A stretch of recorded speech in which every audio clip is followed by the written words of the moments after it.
joining us for this conversation. We have Benedict Egochukwu, who is an Investment Research Associate at AfriInvest. Great to have you on the show. Thank you for having me. So, looking at your reports there, despite macroeconomic turbulence, the telecom sector, that grew by 6.2% in 2024. What key factors do you think enabled this resilience? And do you think this growth can be sustained, throughout 2025? I know that telecom sector is like a defensive, sector when it comes to trade. Okay, so just to provide a little bit of backdrop to that figure, which is around 6.2%, if you consider the previous years, that is in 2022 and around 2023, you see that the telecommunications sector actually grew by around 10.7% and 8.9% respectively across those 2 years.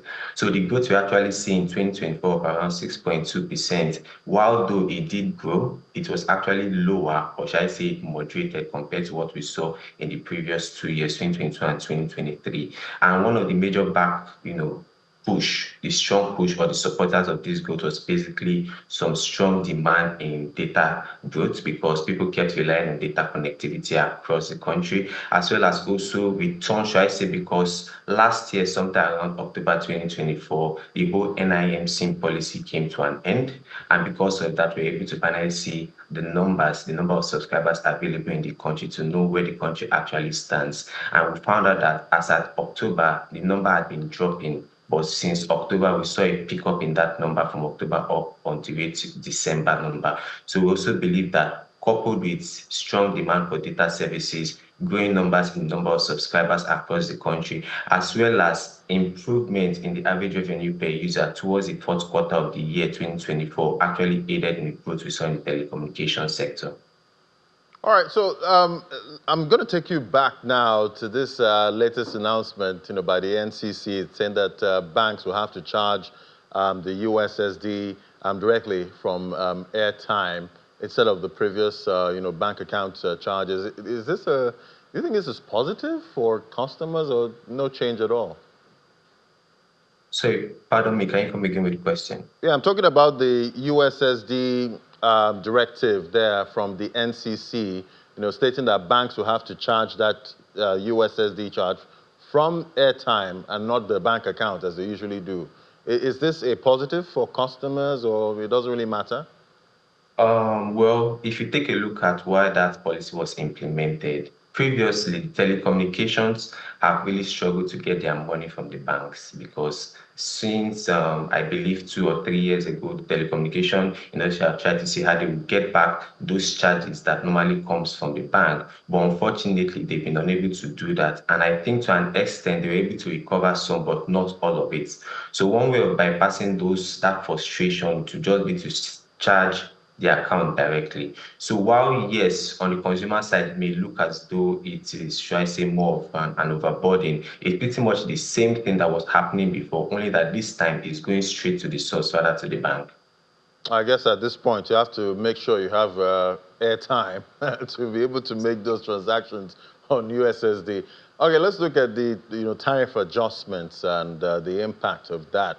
With the NCC approving the first major tariff hike since 2013, how significant has this been for revenue stabilization and investment planning across the sector? Is this just a blip or was it enough? So just a quick recap. The NCC tariff adjustments gave room for around 50% adjustment across board, both data services as well as voice services, as well as also the charges that come with mobile services. Now, if you take a look at that 50% increment, you will find out that within the telecommunication industry, at least among operators, there seems to be this cry out that it's not enough to actually cover the adjusting costs that comes with inflation and FX challenges. However, if you take a look at the Q1 numbers from MTN, that is Q1 2025, and then the Q4 2025 for Airtel because of their financial year period, you find out that we could see a little bit of, shall I say, an improvement in the top line revenue. However, the numbers we see in Q1 2025 for MTN as well as Q4 2024 for Airtel does not fully capture the impact of this tariff adjustment. So we'll have to wait until the second quarter of the year to see the full-blown impact of this. But based on just a little adjustment they were able to trickle into the top line, we could see how much of an improvement that gave the telecom operators, and to a great magnitude, it provided them with a lot of leverage, a lot of cash to deploy more network facility, network infrastructure across the country to increase their quality of service as well as capacity. So moving forward, what we actually believe seeing is we will wait until the second quarter of the year to see how this tariff actually will impact their top line as well as their bottom line in order to cover up those costs that comes with inflation and FX. And until then, we cannot fully, should I say, identify how big this impact is going to be, because there could be a potential need for the telecom operators to actually request for more tariff if the need may arise. All right, let's look at the market structure now. Given that according to the data there, MTN and Airtel control nearly 86% of the market. Do you believe the introduction of MVNOs can meaningfully improve competition and service innovation? Even though I heard from some of the MVNOs there that most of the MNOs are not really giving them room to play.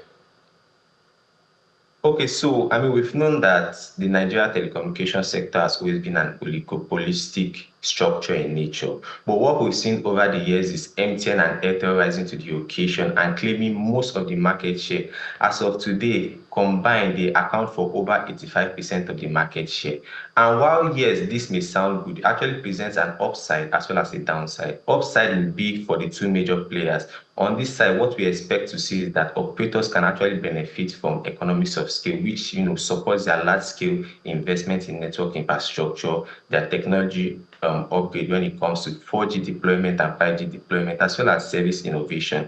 And then this will also, lead to improved connectivity across the country. However, when you take a look at the downside of this system, you find out that there's a limited number of individuals playing within the market.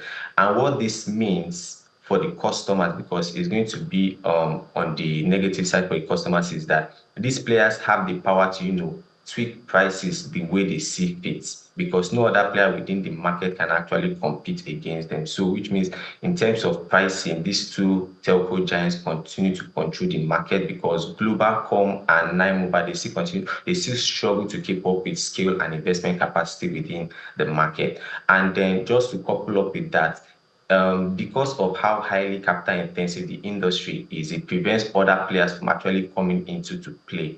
However, if you take a look at what has been coming up in recent years, we have something known as the mobile virtual network operators.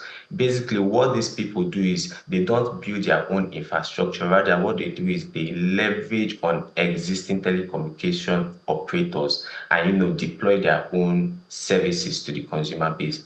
However, at this particular point in time, the mobile virtual network operators, they are still in the early stage of the market, and we can only see the success of this group if and only if the regulatory authorities actually provide a playing level field for these individuals by providing, robust consumer protection policies against the major big players, as well as also, make sure that the what they call it now, the pricing system also favors them as well, and not just the telco giants.